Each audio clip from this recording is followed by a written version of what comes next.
empezaba yo un poco con risas y con el alivio de que es 31 de enero, ¿no? Y que se termina el mes, pero las risas y la alegría de que se acabe el primer mes del año se terminan cuando cada 31 de enero, como este, por ejemplo, y en adelante, nos toca recordar un aniversario más de lo que fuera una de las tragedias más dolorosas por las que ha tenido que atravesar nuestra ciudad. Hace un año, Quito, a partir de las 18 horas, 18:30 más o menos, de la tarde y noche, eh, empezaba a sufrir el embate de una fuerte lluvia que provocó un aluvión que, a más de la fuerte lluvia, ¿no? Del aguacero torrencial que soportó aquel 31 de enero Quito, se sumó algo que tiene que ver con la falta de atención y la irresponsabilidad de las autoridades que han estado a cargo del municipio durante los últimos años, ¿no? No hicieron limpieza ni los trabajos de remediación que deberían en las quebradas de la ciudad, y los sectores de la comuna, la Gasca y los barrios y sectores aledaños a estos fueron golpeados por un aluvión que un año después, y yo les cuento esto como una infidencia, ayer estuve justamente cerca de la quebrada y recorriendo algunas calles de la zona,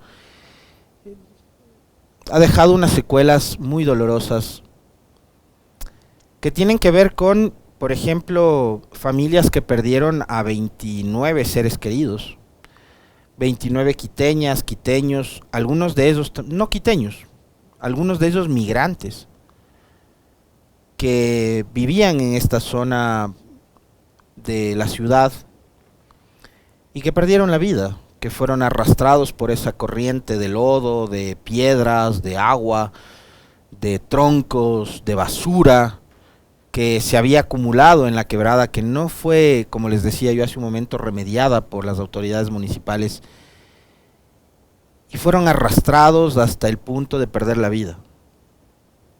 Ahí estamos viendo imágenes de los reportes de Brian, ¿no? Ahí le vemos a nuestro compañero Brian Espinosa hace un año metido en el fango, ¿no? En el lodo que dejó el aluvión. Esto, si no me equivoco, yo es cerca de Pambachupa, creo, me parece. Bueno, y ahí están imágenes de la Gasca, de cómo quedó un día después de sucedida la tragedia. Como les decía hace un momento y contándoles un poco la experiencia del día de ayer, transcurrido un año, estos 365 días, eh, la, la tragedia va dejando secuelas y heridas que finalmente no terminan de cerrarse y que no se cicatrizan.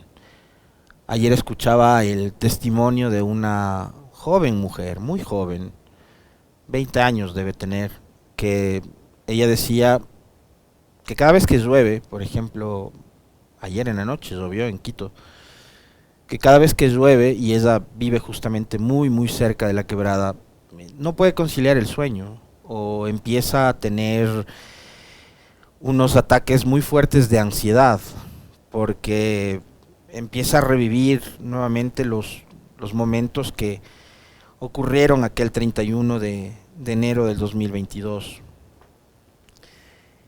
Y esas secuelas al día de hoy, si bien lo material se puede ir recuperando, reconstruyendo casas, ¿no? La cancha, ahí vemos al fondo la cancha, la famosa cancha de vóley, las casas, las aceras, eh, los enseres de los domicilios, todas esas cosas se pueden ir reconstruyendo. Lo que no se puede recuperar son las 28, 29 vidas que perdimos en Quito, de amigos, de familiares, ¿no? De ciudadanos que ese día habrán salido a trabajar y estarían regresando a su casa o estaban en la cancha de vóley como solían hacerlo casi siempre. Yo no sé si esto les conté hace un año, pero sobre este asunto yo salía de la oficina a las 5:50 más o menos de la tarde, y debo haber pasado por esa zona, por la cancha, justo por la cancha de vóley, y por el semáforo que hay ahí, tipo 18 horas. 20 minutos después había ocurrido la tragedia y empezamos a recibir los videos y los reportes de la magnitud de lo sucedido. Em, y era impresionante, ¿no? Y los días posteriores regresar y pararse en esa cancha, justo en esa cancha. Esa es la imagen de donde estaba ubicada la cancha de vóley, que ahora está refaccionada, pero no del todo. Y refaccionada, ¿saben cómo? Más con aportes ciudadanos, más con la minga que hacen los vecinos, que con los compromisos incumplidos, por ejemplo, de parte de la actual municipalidad. Y eso es tremendo. Que no se pueda recuperar un espacio público como una cancha de vóley que servía para la distracción de muchas personas, personas que, como decía hace un momento, ya no están con nosotros, que perdieron la vida, que fueron víctimas de esta tragedia tan dolorosa y tan fea que nos tocó enfrentar a los quiteños hace un año, ¿no?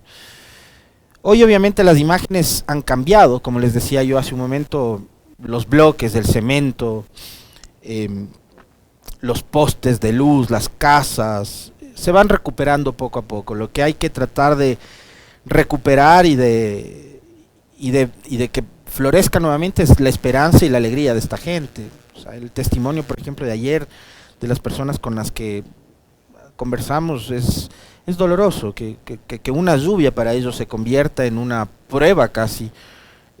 Resulta para uno incomprensible, porque no ha tenido que vivir una tragedia como esas, ¿no es cierto?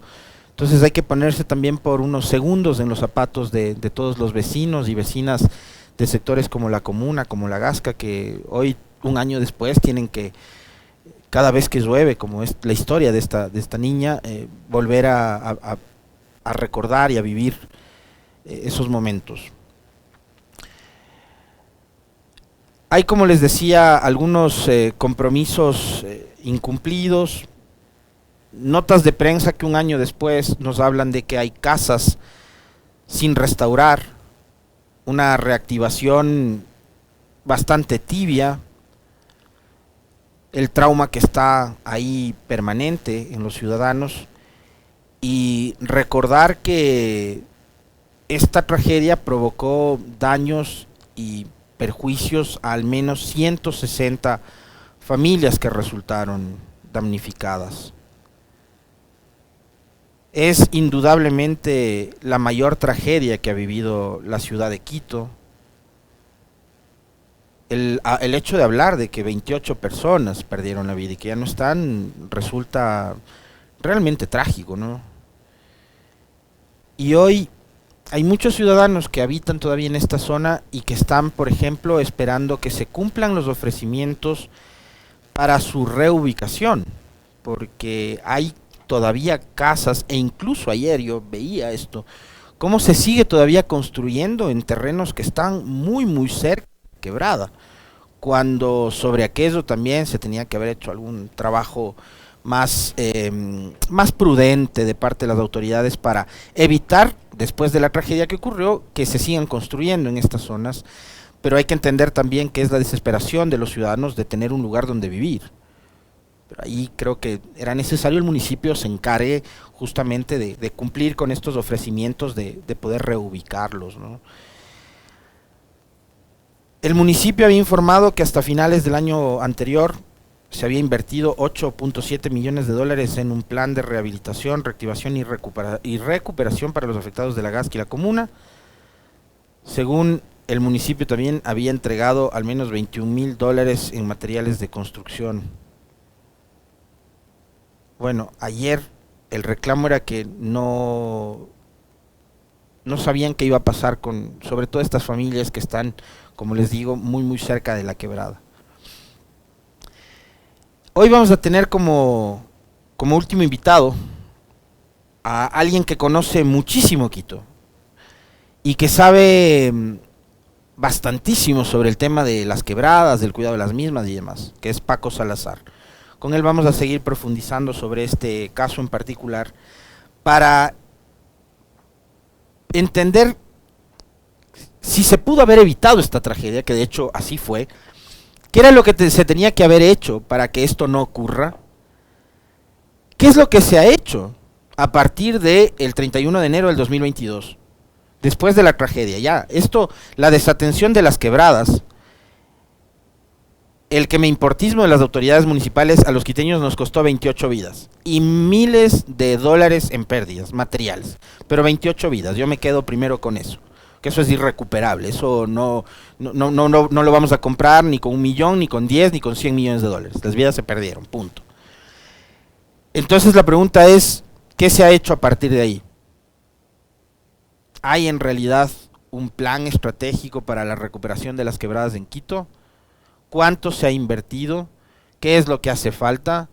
Y para hablar en general de los riesgos a los que está expuesta nuestra ciudad, no únicamente por el tema de las quebradas, sino también, y por ejemplo, por lo que podría ser una erupción volcánica, ya sea el Pichincha o sea el Cotopaxi, con cuestión de abastecimiento de agua y cosas por el estilo. Vamos a estar hablando sobre eso con Paco Salazar más adelante. Lo que sí quería era empezar haciendo memoria, porque no podemos darnos el lujo de olvidarnos de episodios como este, que insisto una vez más, nos arrebató la vida de 28 hermanos y hermanas, no solo quiteños como les mencionaba, porque también hubo migrantes que perdieron la vida, que vinieron a Ecuador y a Quito en busca de días mejores y terminaron encontrando la muerte.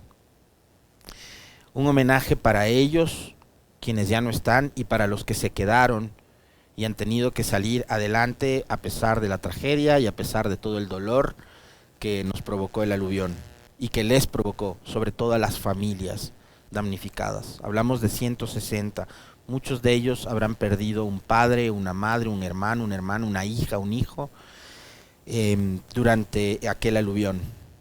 Así que para ellos nuestro homenaje siempre apelando sobre todo a la memoria, ¿no? Que a ratos nos resulta un poco frágil, vorágine de temas, de cosas en las que estamos por el tema de las redes sociales y la sobreexposición a la que siempre nos sometemos cuando hay mucha información, dejamos pasar ciertas cosas, pero este en particular era un asunto del cual no nos podemos olvidar y que debemos recordar siempre porque, insisto una vez más, es algo que se podía haber evitado si es que la autoridad hacía lo que tenía que hacer, que era limpiar las quebradas y evitar que se sigan deforestando los bosques y las laderas, en el caso de Quito.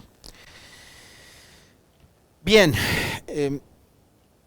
para cerrar el comentario, nos quedan apenas 5 minutos y está nuestro invitado en la antesala y Licenia también para integrarse a la conversa. Empezar haciendo un seguimiento a lo que hablábamos de ayer.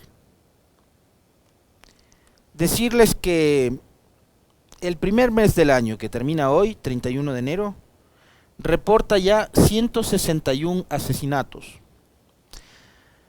Don Carlos Oporto, colega y amigo que maneja mucho las estadísticas, nos decía ayer en su cuenta de Twitter: el enero más violento en Ecuador y las autoridades están impávidas. Políticos preocupados únicamente de las encuestas y de las elecciones. Sumado a ciudadanos también que se están acostumbrando y viéndolo ya como parte de la cultura. No se acostumbren que esto escala. Ese me parece que es un mensaje y un llamado de atención muy coherente y preciso por parte de don Carlos Oporto. Completar un poco los datos que nos dice Carlos, a quien ayer además apelamos para poder revisar los antecedentes. La zona 8, Guayaquil, Durán y San Borondón, provincia del Guayas, tiene 13 veces más homicidios en enero del 2023 que en el mismo mes del 2015. Y por ejemplo, imagínense esa cifra, ¿no? 13 veces más que en 2015, que hace 8 años. Y hay un incremento del 61% más en referencia a 2022. Hoy estamos hablando de que hay 161 personas asesinadas de forma violenta en el primer mes. En el 2022 fueron 100. 100 a mí ya me parece una cifra escandalosa, ¿ya? 100 ya me parece escandaloso. en un mes, en 30 días, en 31 en este caso. Pero hoy estamos hablando de un incremento del 61% más, 161 personas asesinadas en el Ecuador.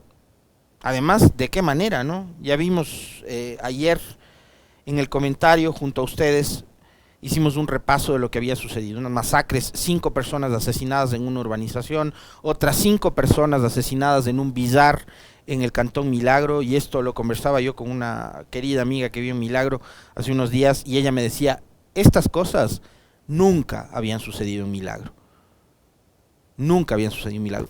Lo conversaba a propósito del asesinato de una estudiante universitaria.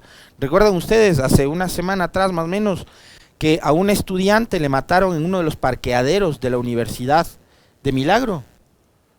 Ya, a partir de ahí y con lo de ayer, que 5 personas más fueron acribilladas a tiros en un billar, reitero aquel comentario, no había pasado nunca esto en Milagro. Bueno, y estas cosas pasan por lo que ayer nos decía Carla Álvarez, o sea, si les cae pesado, si creen que lo que el Alexis Moncayo dice es porque le cae mal el gobierno, porque es un periodista contradictor del gobierno, o porque es un periodista opositor del gobierno, bueno, creo que no es un secreto para nadie, yo no comparto en absoluto lo que hace el gobierno en casi ninguna materia, quizás por ahí en el tema de la vacunación se le reconoció, pero en la vacunación del COVID, no en la vacunación de los delincuentes.